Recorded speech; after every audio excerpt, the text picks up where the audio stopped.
هغه د ودرېدو فایده چې کوم دی نو نه ما ته رسېده او نه عاطف خان ته رسېده د دې فایده هغې سب ته رسېده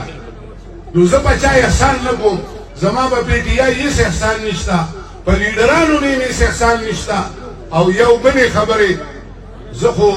تاسو ته پته ده دلته ولاړ یم عاطف خان ته ولاړ یم زه اډو حیدر خان ته ولاړ نه یم عاطف خان ته ولاړ یم